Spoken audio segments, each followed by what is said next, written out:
નમસ્કાર વિદ્યાર્થી મિત્રો, ધોરણ 11 વિષય અર્થશાસ્ત્ર એમાં આપણે છેલ્લો પ્રશ્ન ભણ્યા માંગની મૂલ્ય સાપેક્ષતા. માંગની મૂલ્ય સાપેક્ષતાનો અર્થ આપી તેના પ્રકાર આકૃતિ સહિત સમજાવો. એના 5 પ્રકાર ભણ્યા: સંપૂર્ણ મૂલ્ય સાપેક્ષ માંગ, સંપૂર્ણ મૂલ્ય અનપેક્ષ માંગ, એકમ મૂલ્ય સાપેક્ષ માંગ, મૂલ્ય સાપેક્ષ માંગ અને મૂલ્ય અનપેક્ષ માંગ. તો એ પછી આપણે આગળ એની 5 આકૃતિ ભણ્યા. એ પછીનો જે પ્રશ્ન આવે છે માંગની આવક સાપેક્ષતા.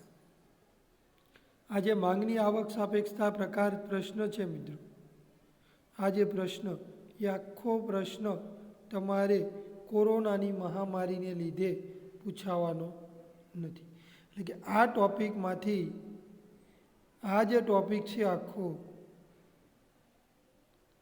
આ ટોપિકમાંથી તમારે એક પણ પ્રશ્ન આવવાનો નથી. એ બાબતની કાળજી રાખવી. તો એ પછીનો પ્રશ્ન આવે છે માંગની પ્રતિમૂલ્ય સાપેક્ષતા. માંગની પ્રતિમૂલ્ય સાપેક્ષતા સામાન્ય રીતે વસ્તુઓ એકબીજા સાથે બે પ્રકારના સંબંધમાં જોડાયેલી હોય છે, જે તમે આગળ ભણી જ ગયા છો, અવેજી વસ્તુ અને પૂરક વસ્તુ. તો અવેજી વસ્તુ, જ્યારે વસ્તુઓ વૈકલ્પિક હોય તેવી વસ્તુઓ અવેજી વસ્તુ કહેવામાં આવે છે. એટલે કે એક જ ઉપયોગ, એક ન હોય, બોલપેન ન હોય, બરાબર, પેન્સિલનો ઉપયોગ કરીને આપણે કામ ચલાવી લઈએ.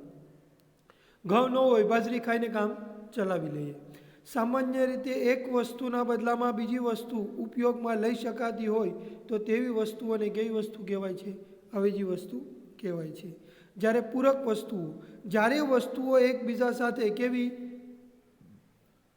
અભિન્ન રીતે જોડાયેલી હોય, એટલે કે વસ્તુઓની માંગ સંયુક્ત રીતે થતી હોય, જોઈન્ટમાં ભેગી થતી હોય, તો તેવી વસ્તુને પૂરક વસ્તુ કહેવાય. જેમ કે મોબાઈલ સાથે બેટરી જોઈન્ટમાં જોઈ, નકર હાલે નહીં. જ્યારે એક વસ્તુની કિંમતમાં મિત્રો, જ્યારે એક વસ્તુની કિંમતમાં ફેરફાર થતાં બીજી વસ્તુની માંગ પર તેની અસર થાય છે, ત્યારે તે અસર માપ જાણવા માટે માંગની પ્રતિમૂલ્ય સાપેક્ષતાનો ઉપયોગ થાય છે. આ માંગની પ્રતિમૂલ્ય સાપેક્ષતા એટલે કે એવી વસ્તુની કિંમતમાં થતા ટકાવારી ફેરફારને કારણે બીજી વસ્તુની માંગમાં થતા ટકાવારી ફેરફારનું પ્રમાણ, જેને સૂત્ર વડે નીચે દર્શાવી શકાય. 1 માર્ક્સમાં પૂછાય છે. માંગની પ્રતિમૂલ્ય સાપેક્ષતાનું સૂત્ર: વાય વસ્તુની માંગમાં થતો ટકાવારી ફેરફાર છેદમાં એક્સ વસ્તુની માંગમાં કિંમતમાં થતો ટકાવારી ફેરફાર. મેં નામ બદલાશે એટલે ખોટું નથી, પરંતુ તમે એક્સ વસ્તુની માંગમાં થતો ટકાવારી ફેરફાર છેદમાં વાય વસ્તુની કિંમતમાં થતો ટકાવારી ફેરફાર. આ છું માંગની પ્રતિમૂલ્ય સાપેક્ષતા. 1 માર્ક્સ અને 2 માર્ક્સ માટે વેરી મોસ્ટ એમપી પ્રશ્ન: માંગની મૂલ્ય સાપેક્ષતા માપવાની પદ્ધતિ. માંગનો નિયમ વસ્તુની કિંમતને કારણે માંગમાં જોવા મળતી વ્યસ્ત ફેરફારો વિશે ચર્ચા કરે છે, પરંતુ વસ્તુની કિંમતમાં 10% ફેરફાર થવાથી વસ્તુની માંગમાં કેવા પ્રકારનું પરિવર્તન આવશે તે માંગનો નિયમ દર્શાવે છે. પણ કેટલું પરિવર્તન આવશે તે દર્શાવવામાં માંગનો નિયમ કેવો સાબિત થયો છે? નિષ્ફળ સાબિત થયો છે.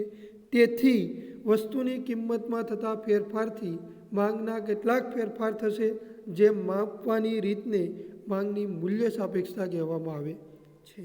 તો પ્રશ્ન આ રીતના પૂછાય: માંગની મૂલ્ય સાપેક્ષતા માપવાની પદ્ધતિ કેટલી? 3. કઈ કઈ? ગુણોત્તરની રીત, કુલ ખર્ચની રીત અને ભૌમિતિકની રીત. અહીંયા મિત્રો આપણા ચેપ્ટર 3 માંગની પૂર્ણાવતી થાય છે. પરીક્ષામાં 1 થી 3 ચેપ્ટર હશે, એટલે તૈયારી કરવી, 50 ગુણનું પેપર હશે, ને જ્યાં સુધી શક્ય હોય ત્યાં સુધી કોપી મારવી નહીં. અસ્તુ. જય હિન્દ, જય ભારત.